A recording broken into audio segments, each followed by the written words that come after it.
जीवन में सफलता पाने का पहला नियम कहता है कि व्यक्ति को खुद पर भरोसा होना चाहिए। इसलिए हर दिन की शुरुआत खुद को ये याद दिलाकर कीजिए कि आप में सब कुछ कर लेने और मेहनत से अपना भाग्य बदलने की पूरी क्षमता है। सुप्रभात, नमस्कार, मैं हूं प्रीति सिंह। सबसे पहले मुख्य गतिविधियों पर एक नजर।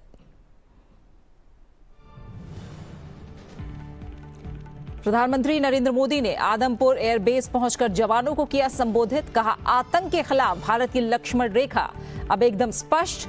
फिर कोई आतंकवादी हमला हुआ तो भारत देगा पक्का जवाब। दिल्ली में मेघालय से आए स्वयं सहायता समूहों के सदस्यों को उपराष्ट्रपति ने किया संबोधित। कहा, देश का उत्तर पूर्वी हिस्सा हमारा रत्न। प्रधानमंत्री ने लुक ईस्ट नीति को एक्ट ईस्ट में बदल कर दिया नया आयाम।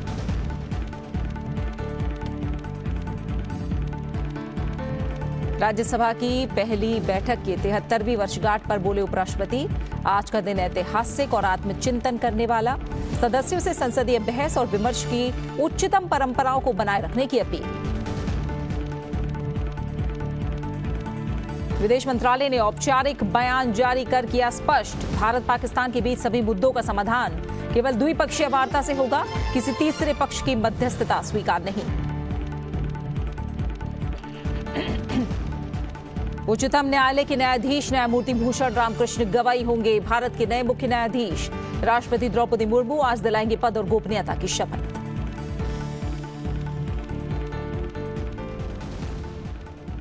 प्रधानमंत्री नरेंद्र मोदी ने ऑपरेशन सिंदूर की कामयाबी के बाद मंगलवार सुबह पंजाब के आदमपुर एयरबेस पहुंचकर भारतीय वायुसेना के अधिकारियों और जवानों से मुलाकात की और उन्हें संबोधित किया।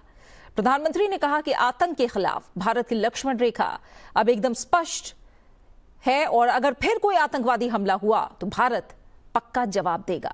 आइए देखते हैं एक रिपोर्ट।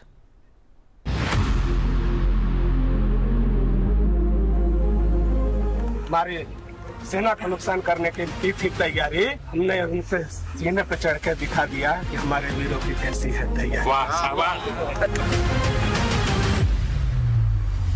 भारत माता की जय, भारत माता की जय, भारत माता की जय। भारत माता की जय मैदान में भी गूंजती है और मिशन में भी। जब भारत के सैनिक मां भारती की जय बोलते हैं तो दुश्मन के कलेजे कांप जाते हैं। जब हमारी फौजें न्यूक्लियर ब्लैकमेल की धमकी की हवा निकाल देती है तो आकाश से पाताल तक एक ही बात गूंजती है, भारत माता की जय।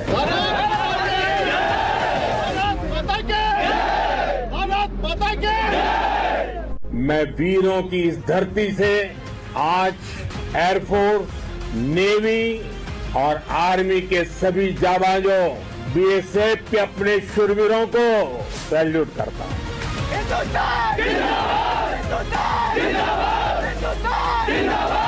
ऑपरेशन सिंदूर कोई सामान्य सैन्य अभियान नहीं है। ये भारत की नीति, नियत और निर्णायक क्षमता की त्रिवेणी है। भारत की ओर नजर उठाने का एक ही अंजाम होगा, तबाही। हम घर में घुसकर मारेंगे।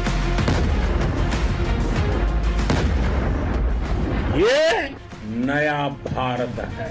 ये भारत शांति चाहता है, लेकिन अगर मानवता पर हमला होता है तो ये भारत युद्ध के मोर्चे पर दुश्मन को मिट्टी में मिलाना भी अच्छी तरह जानता है।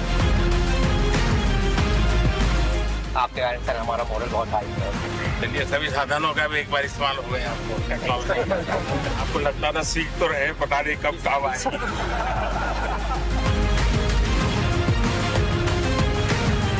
ये जो काम हुआ और जम्मू कश्मीर का किसी ने नहीं किया, उसके लिए हम आभारी हैं सर। इस दिन में यहाँ के सेनाओं में, यहाँ के जवानों में दिन रात कपड़ा से रह करके दुश्मनों से लड़ने का जज्बा जो भरपूर है, ये हर कदम पे आपका साथ निभाने वाला वायुसेना स्टेशन आदमपुर। शाबाश। आग लगा दूंगा कलम से दुश्मनों सावधान, एक परमाणु बम से कम नहीं भारत का नौजवान। जब से आपका नेतृत्व शुरू हुआ तब से हम अरे आपके नेतृत्व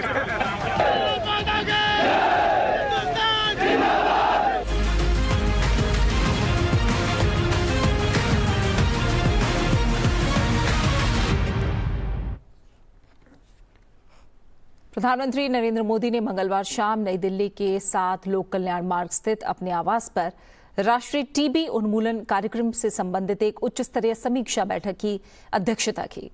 प्रधानमंत्री ने कहा कि सक्रिय जन भागीदारी से प्रेरित होकर पिछले कुछ वर्षों में इस आंदोलन ने महत्वपूर्ण गति प्राप्त की है। बैठक में प्रधानमंत्री नरेंद्र मोदी ने अधिकारियों से कहा कि इस लड़ाई में देश के हर व्यक्ति की भागीदारी जारी रहनी चाहिए। सरकार पिछले काफी समय से सक्रिय जन भागीदारी पर जोर दे रही है, जिसका परिणाम है कि पिछले कुछ वर्षों में भारत ने महत्वपूर्ण गति हासिल की है। इस दौरान प्रधानमंत्री ने अधिकारियों से कहा कि तय समय पर भारत टीबी मुक्त होना चाहिए। इसके लिए जितने भी प्रयास हम कर सकते हैं हम करेंगे। प्रधानमंत्री ने कहा कि चूंकि टीबी अब नियमित उपचार से ठीक हो सकती है, इसलिए लोगों में इसके प्रति डर कम होना चाहिए और जागरूकता बढ़नी चाहिए। प्रधानमंत्री ने टीबी के उन्मूलन में जन भागीदारी के माध्यम से स्वच्छता के महत्व पर प्रकाश डाला और कहा कि एक महत्वपूर्ण कदम है।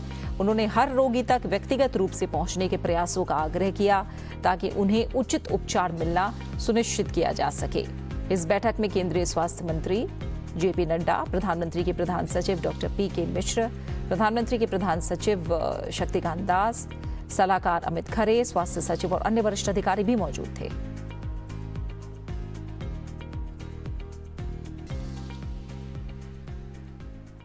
भारत और पाकिस्तान के बीच हुए हालिया सीजफायर के बाद अब सरकार की ओर से विदेश मंत्रालय ने औपचारिक बयान जारी किया है।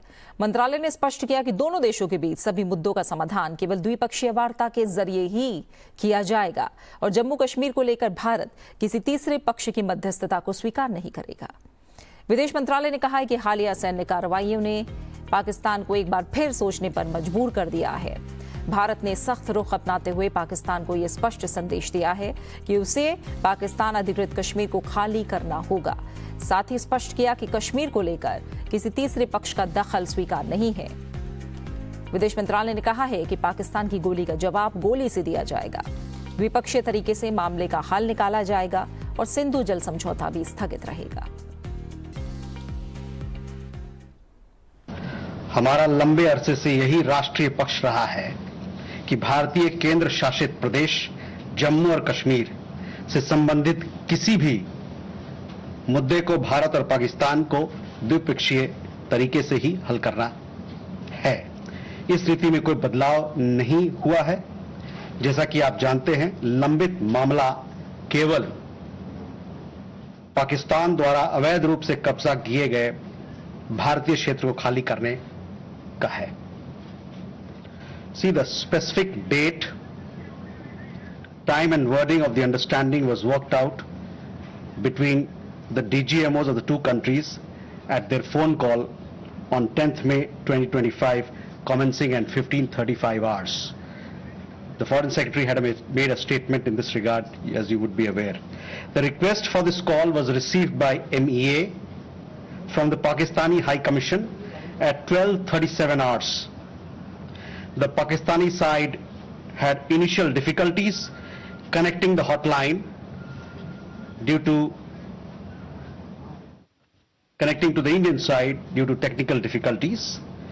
The timing was then decided based on the availability of the Indian DGMO at 15:35 hours.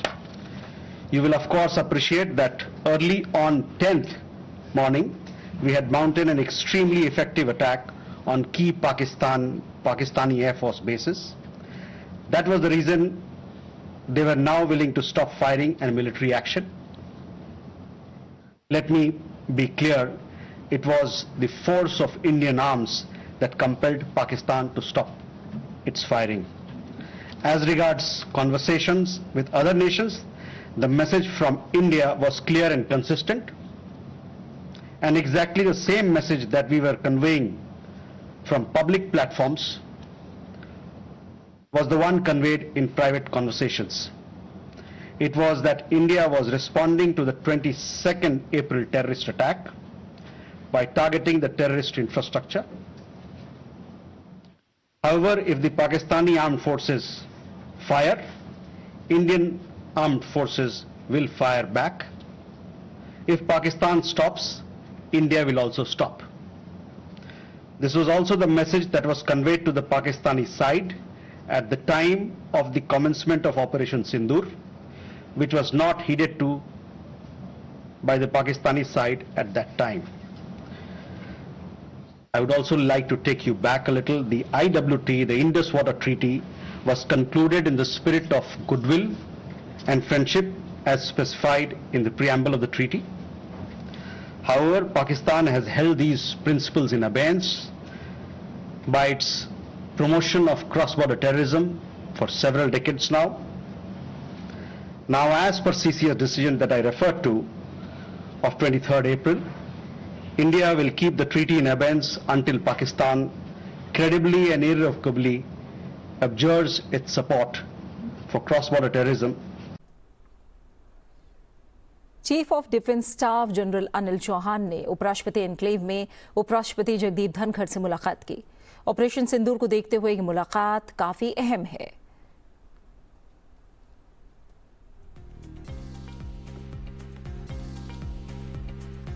CDS general Anil Chauhan और उपराष्ट्रपति की मुलाकात, उपराष्ट्रपति एनक्लेव में ये मुलाकात हुई और जाहिर तौर पर ऑपरेशन सिंदूर को देखते हुए ये बातचीत, ये मुलाकात काफी अहम मानी जा रही है।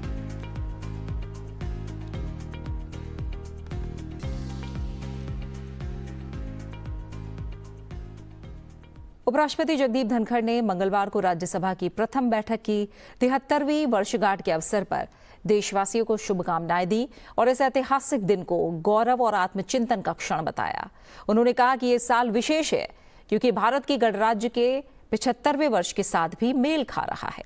उपराष्ट्रपति ने अपने संदेश में कहा कि वास्तव में हम सभी के लिए गहन चिंतन का क्षण है और इस बात का पर गर्व भी है कि दशकों से राज्यसभा ने सार्वजनिक मुद्दों को आगे बढ़ाने और राष्ट्रीय विमर्श को दिशा देने में अहम भूमिका निभाई है। उपराष्ट्रपति ने कहा कि राज्यसभा ने दशकों से जनहित से जुड़े मुद्दों को मजबूती से उठाया है और राष्ट्रीय विमर्श को दिशा दी है। उन्होंने संविधान सभा के सदस्यों को भी याद किया जिन्होंने सहयोग और सहमति की भावना के साथ जटिल विषयों पर भी गरिमापूर्ण चर्चा की। इस अवसर पर उपराष्ट्रपति ने सभी सांसदों और जनप्रतिनिधियों से संसदीय मर्यादा और वाद विवाद की उच्च परंपराओं को बनाए रखने की अपील की। कहा कि ये समय है जब हम सभी को ये संकल्प लेना चाहिए कि राष्ट्रहित और राष्ट्रीय सुरक्षा को हमेशा दलगत राजनीति और अन्य स्वार्थों से ऊपर रखा जाएगा।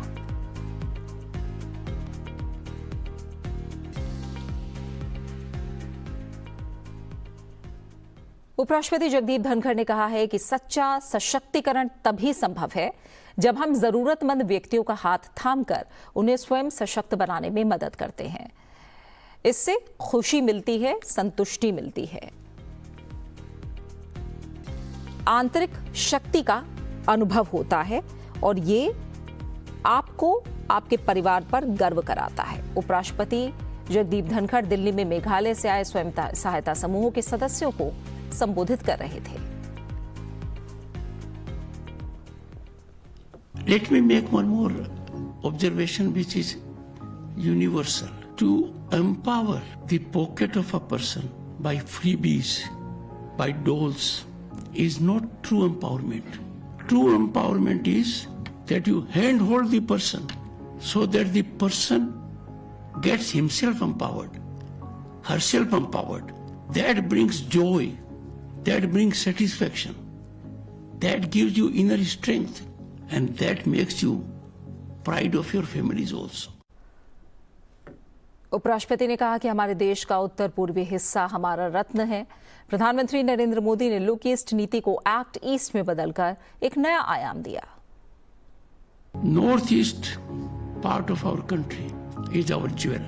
In 90s, that is about 3 decades ago, the government of India had a policy, and that policy was look east. Prime Minister Narendra Modi gave an additional dimension to this policy, look east, act east, and that action has taken place very, very effectively. And Meghalaya, let me tell you, is heaven for tourists, bountiful gift of nature, 3 or 4 places are such which I will be visiting next time. उपराष्ट्रपति ने कहा कि मेघालय में पर्यटन समेत विभिन्न क्षेत्र में अपार संभावनाएं हैं। उन्होंने राज्य के आर्थिक विकास और महिला सशक्तिकरण में उपलब्धियों की सराहना की। The state has enormous talent, enormous potential in tourism, in mining, in IT, in service sector. But what is more important is human resource must be nurtured. Human resource must be independent. And in that category also, societal growth, economic development is balanced when women come forward. I am so happy and delighted that both with respect to the revolving fund and the number, there is a 10-fold increase. उपराष्ट्रपति ने कहा कि हमारी जनजातीय संस्कृति भव्य है और जनजातीय संस्कृति हमारी संपदा है। उन्होंने कहा कि दूरदर्शी नेतृत्व अधिकारियों को सही दिशा में कार्य करने के लिए प्रेरित करता है। But I am happy to note that it is the visionary leadership that catalyzes the officials to act in the right direction. Fortunately, in our country, this is happening for last decade, and it is happening in your state also. Under the visionary leadership of Prime Minister Modi, the country in last decade has achieved milestones that are envy of the world in economy, infrastructure, technology, and women development, women empowerment. सर्वोच्च न्यायालय के न्यायाधीश न्यायमूर्ति भूषण रामकृष्ण गवई भारत के अगले मुख्य न्यायाधीश होंगे। न्यायमूर्ति गवई आज अपना पदभार संभालेंगे। न्यायमूर्ति गवई देश के 52वें मुख्य न्यायाधीश होंगे। न्यायमूर्ति भूषण रामकृष्ण गवई को आज राष्ट्रपति द्रौपदी मुर्मू पद और गोपनीयता की शपथ दिलाएंगी। वो वर्तमान मुख्य न्यायाधीश संजीव खन्ना की जगह लेंगे, जिनका कार्यकाल कल यानी 13 मई को समाप्त हो चुका है। उनका कार्यकाल 6 महीने से अधिक का होगा और वो 23 नवंबर 2025 को सेवानिवृत्त होंगे। न्यायमूर्ति गवई को 29 मई 2019 को सुप्रीम कोर्ट का न्यायाधीश नियुक्त किया गया था। वो नवंबर 2003 में बॉम्बे हाई कोर्ट के अतिरिक्त न्यायाधीश बने और नवंबर 2005 में स्थायी न्यायाधीश के रूप में नियुक्त हुए थे।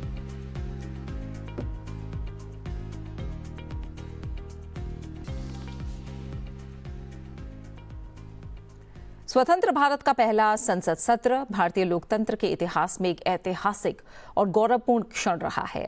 ये सत्र 13 मई 1952 को शुरू हुआ था और इसने भारतीय संसदीय प्रणाली की औपचारिक शुरुआत की थी।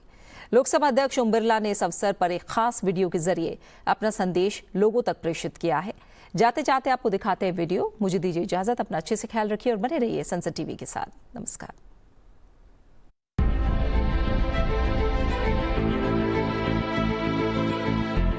1951-52 में देश में पहले आम चुनाव के बाद भारत की पहली चुनी हुई लोकसभा के पहले सत्र का पहला दिन 13 मई 1952 सुबह 10:45 पर संसद भवन में लोकसभा की कार्यवाही शुरू हुई।